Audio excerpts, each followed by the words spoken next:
Hey, what's going on, guys? Mcskillet here with another CSGO video, and today we're going to be doing a bunch of risky trade-ups, trying to get some really rare factory new and just rare skins to get in general. And it took me a while to get all the skins for this. I'm trying to make my trade-up videos longer and try to make it a little more interesting, not just trade up for easy stuff that you can buy on the market. In all my recent trade-up videos, I have to get low float skins in order to get the rare skins that I'm trying to craft. So one of the skins we're trying to get, someone actually suggested this, and we're trying to get the Stat Track and Minimal Wear G3SG1, the Executioner. That is one of the rarest skins in the game. I believe it's like probably the 5th rare Stat Track skin at this point. There's a couple more that have been crafted so far, maybe unboxed, but basically it's almost impossible to unbox a Stat Track Minimal Wear G3SG1, the Executioner, and Minimal Wear is the best condition on it, so I really want to try to get that. And then we're also going to be trying to craft a factory new P250 Whiteout. I got a bunch of low float USPS Peregrines for that, and also got some low float Stat Track XM Tech Lube burners. And I'm also really close to the #1 D-Lore trade up. I have 3 nights so far, and I have enough CZs to craft another night, so I guess I'll record that in this video. And then I have one more trade up as well. I actually got a ton of stuff for this video, and I also have some CZ emeralds for this, but we're going to be trying to craft the #1 lowest float SG553 Bulldozer. And this trade up isn't that risky though, because we'd also get the #1 float dual Rarest Duelist, which would also be a little bit cool, but I mainly want the Bulldozer at this point, so hopefully we can get that. And yeah, so I guess I'll go on csgo.exchange so I can show you guys like the trade up odds before I do the trade up. Alright, so this is the trade up for the Stat Track G3SG1, the Executioner. It says the price is only $138 on there, but I looked on the recent sales on the Steam market and it was really selling for like $300 or more. I don't even know if there is one on the Steam market at the moment. I have to check again, but we can also get a low float Stat Track AK Point Disarray, which I would not be disappointed about that. I mean, that's a low float, like really nice pink skin. And then also, we can get the legend itself, the P90 Shapewood. Yeah, we do not want a P90 Shapewood. We better not get a Shapewood. I'm going to be very disappointed if I get that. Alright, so I guess I'll do the Stat Track Executioner trade up first. This is probably the riskiest run for the video, and I actually bought an extra XM for this, so it's a bit of a waste. I sent like 3 trade offers at once, and I didn't expect all 3 to get accepted, but I had to actually trade with people to get all these skins, I believe. I only got like maybe 1 on the Steam market. Yeah, I got 1 on the Steam. Oh wait, actually, we can maybe get around the market delay if we don't use that one. I just realized that. Let's see, because if I use the one that was bought on the market, it won't be tradable, and that's really annoying when you have to deal with that. So which one is trade? Oh, this one's trade banned. So alright, I don't know if any of these are, I don't think any of these are trade banned, so that's actually going to be pretty nice. We won't have to deal with that stupid trade delay if I want to trade this or sell it. And if it's the G3 Executioner, I might want to keep that skin because it's really nice.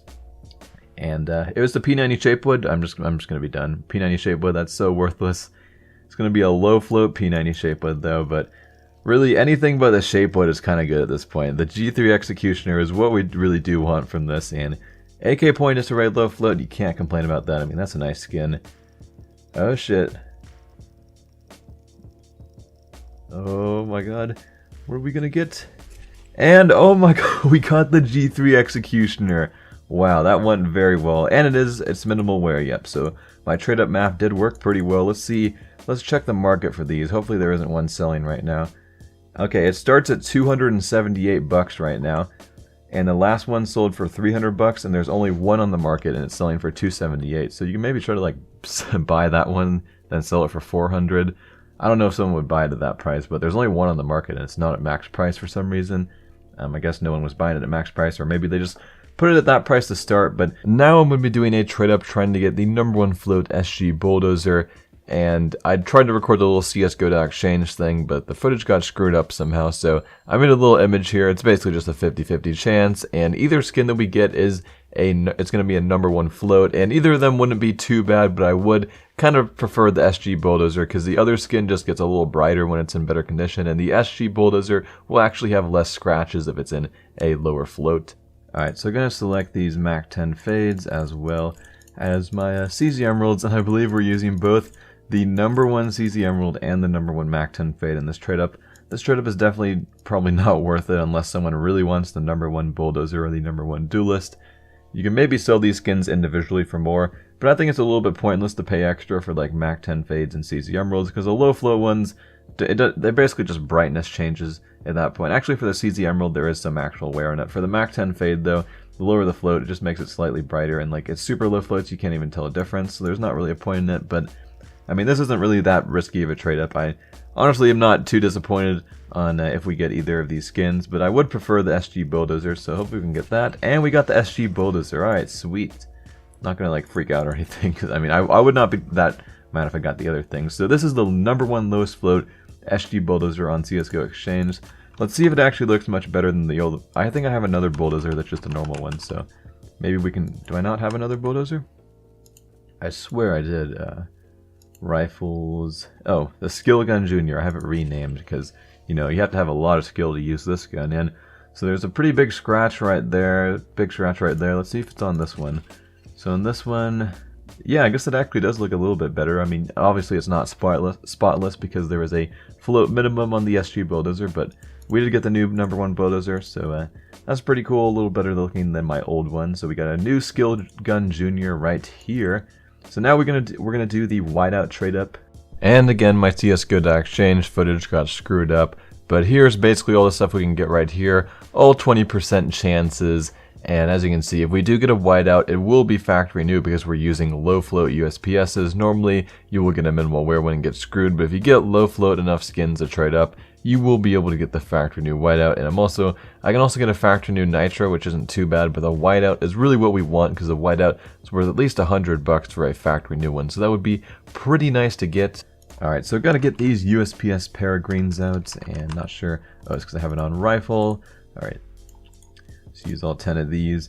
If I get all these trade-ups to work perfectly in the video, actually this is the last trade-up that has an actual risk to it. The last trade-up is just going to be crafting the #1 or another low float night. But if I get a Whiteout from this is probably going to be one of my best trade-up videos ever.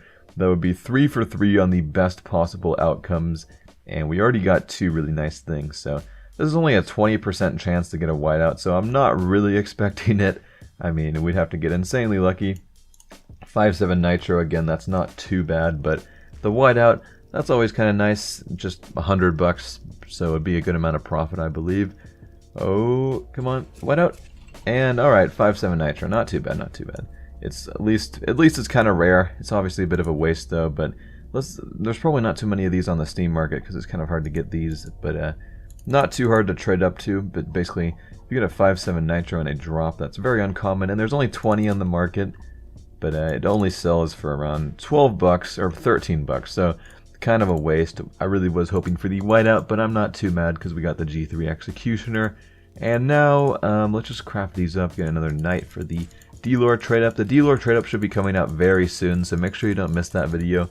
So, it looks like so far I'm 92% finished on the D-Lore trade-up, and okay, I didn't really check anything. Let's hopefully it didn't get fucked up. I'll check on Exchange to make sure it actually is a low float, but let's check my night count. We have, okay, I know I have, it's kind of annoying for some reason if you try to search on there and you have a weapon that's renamed, it doesn't show up. And okay, so we have 1, 2, 3, 4. So yeah, I do have 4 nights, and then I should have 2 seasons. So we're 92% done with the dealer trade-up. We just need 8 more chalices. I believe I already have 1 that some guy's going to sell to me, and then I just need to get 7 more. So I should have the dealer trade-up coming out very soon. That's going to be the most expensive and most time put into a single trade-up on YouTube, I believe. So hopefully we can get that one to work as well.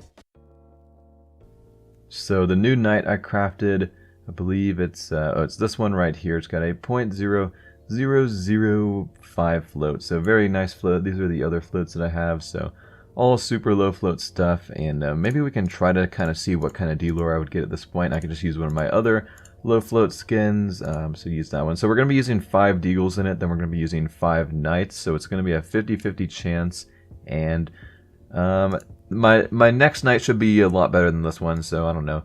Yeah, the D-Lore should be the #1 D-Lore. It's going to be insanely low float, but we can also get the X-Ray or the Op Lightning Strike. So that new #1 float, M4A4 X-Ray, I do not want that. That is an $11 skin. This skin, if it's #1 float, probably be like $6,000 or more. And we wouldn't be able to get the Agaki Harbor though, because we're not going to be using that in the trade-up. That would be a really insane float though if we use this, but That's not going to happen, but that's pretty much it for this video, guys. Hope you guys enjoyed, and I'm Mcskillet, and I'm out.